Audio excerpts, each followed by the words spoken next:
Have you ever wondered how the Indian stock market stays organized and fair for everyone involved? It all begins with a very important law called the Securities Contracts Regulation Act of 1956.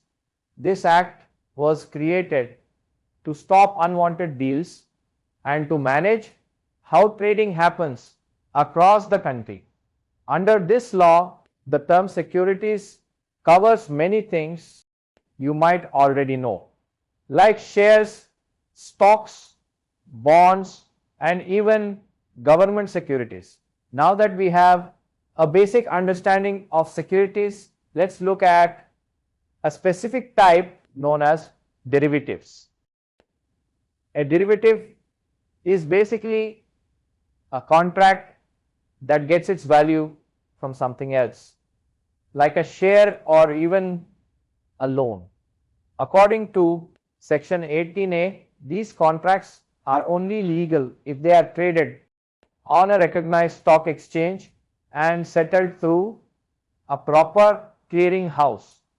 While the 1956 Act set the rules, we needed a powerful watchdog to make sure everyone followed them, which brings us to the SEBI Act of 1992.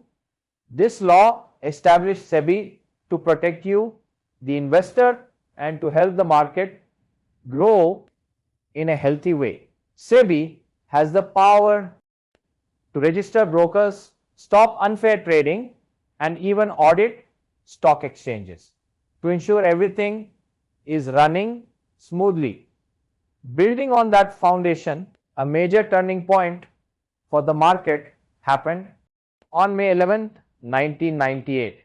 This was when SEBI accepted the suggestions from the L.C. Gupta Committee to start trading derivatives in India. To start a derivatives exchange today, you need at least 50 members and a separate governing council where no more than 40% of the members are from the trading or clearing side. To keep the entire market stable, there are very strict financial requirements for those who want to participate. Brokers and clearing members must register directly with SEBI. If you want to be a clearing member, you must have a minimum net worth of 300 lakh rupees.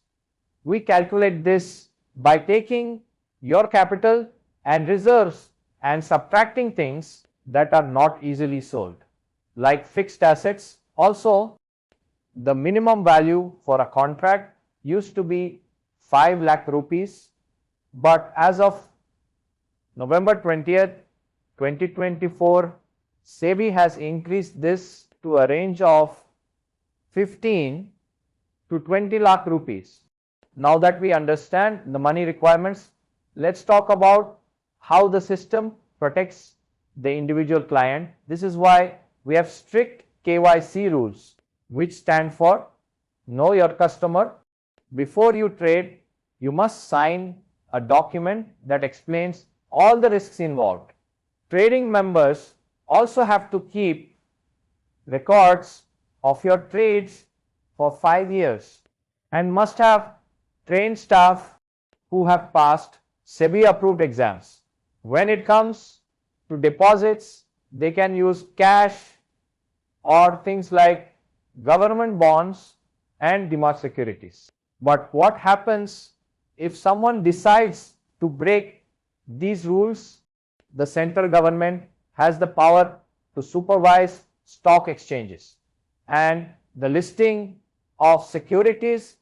If a broker violates the law, fails to help investors with complaints, or tries to manipulate prices, they can face penalties or even suspension. SEBI also sets position limits, which means if a member reaches their maximum limit, they can only close existing trades and cannot start any new ones.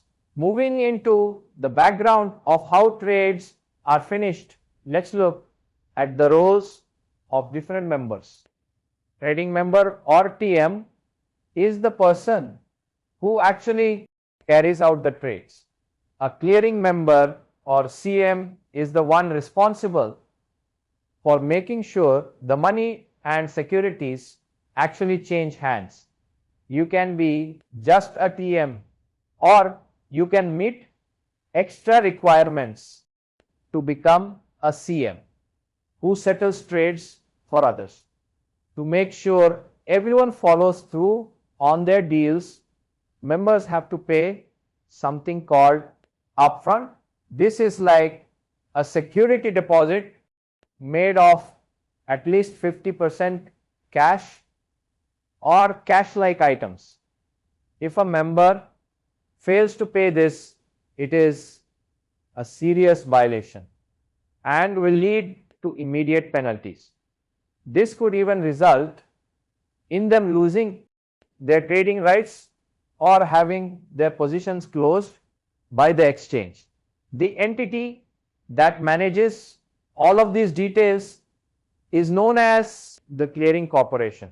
They act as the middleman for every single contract, ensuring that margins are collected and that your money as a client is never used to pay a broker's personal debts.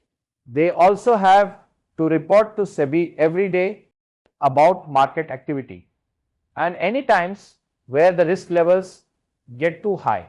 To give everyone even more peace of mind, there is a special safety net called the Trade Guarantee Fund.